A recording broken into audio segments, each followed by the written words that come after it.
15 సంవత్సరాలు వరుసగా ఛత్తీస్గఢ్‌లో గెలుస్తూ సంక్షేమ పథకాలతో ప్రజలని బతికించినటువంటి భారతీయ జనతా పార్టీని మావోయిస్టులు, కాంగ్రెస్ పార్టీ జట్టు కట్టి ఓడించారు లాస్ట్ 2018లో జరిగిన ఎన్నికల్లో.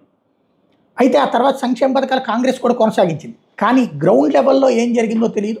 కరప్షన్ విపరీతంగా కావడం వల్ల సంక్షేమ పథకాల కంటే కూడా అవినీతి, ప్రతి పనిలో డబ్బులు తినటం అన్నటువంటి వ్యవహారంతో విరక్తి చెందినటువంటి ప్రజలు మావోయిస్టులు చెప్పినా వినకుండా ఈ దఫా భారతీయ జనతా పార్టీకి వేశారు. వాస్తవంగా అన్ని న్యూస్ ఛానళ్ళు, నేషనల్ ఛానల్స్, నేషనల్ ఏజెన్సీలు అన్నీ కూడా ఖచ్చితంగా అక్కడ ఓడిపోతుందని లెక్కగట్టారు.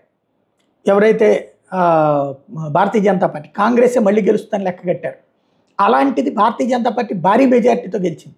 పెద్ద లీడర్లు కూడా కీ రోల్ కాదు అక్కడ. రమణ్ సింగ్ ముందున్నా సరే ఆయన సీఎం క్యాండిడేట్గా కూడా అనౌన్స్ చేయలేదు, అయినా కూడా గెలిచింది. ఇప్పుడు అక్కడ నక్సలైట్లని వరుసబెట్టి ఊచకోత కోస్తున్నారు. తాజాగా శనివారం మావోయిస్టు దళాలు, భద్రతా బలగాల మధ్య జరిగిన ఎదురుకాల్పులు 8 మంది మావోయిస్టులు, ఒక జవాన్ మృతి చెందారు. నారాయణపూర్ జిల్లా అబూజ్గఢ్లో దట్టమైన అటవీ ప్రాంతంలో మావోయిస్టు దళాలు సంచరిస్తున్న నిఘా వర్గాలకు సమాచారం అందింది.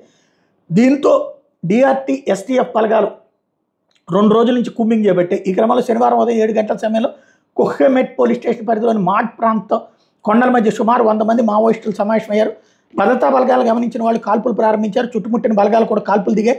బలగాల మీద మావోయిస్టులు కాల్పులు జరుపుతూ దట్టమైన అటవీ ప్రాంతంలోకి పారిపోయారు. అనంతరం ఆ ప్రాంతంలో గాలిస్తే 8 మంది మావోయిస్టులు తీవ్ర గాయాలతో మృతి చెంది కనిపించారు. ఎస్డీఎఫ్ జవాన్ నితీష్ ఎక్కా కూడా అక్కడే మరణించారు. కైలాష్ నేతం అనే మరో 2 జవాన్లు తీవ్ర గాయాల పాలయ్యారు. మావోయిస్టుల మృతదేహాలను స్వాధీనపరుచుకున్న పోలీసులు వాటిని గుర్తించేందుకు ప్రయత్నిస్తున్నారు అన్నటువంటి విషయాన్ని హైలైట్ అయింది.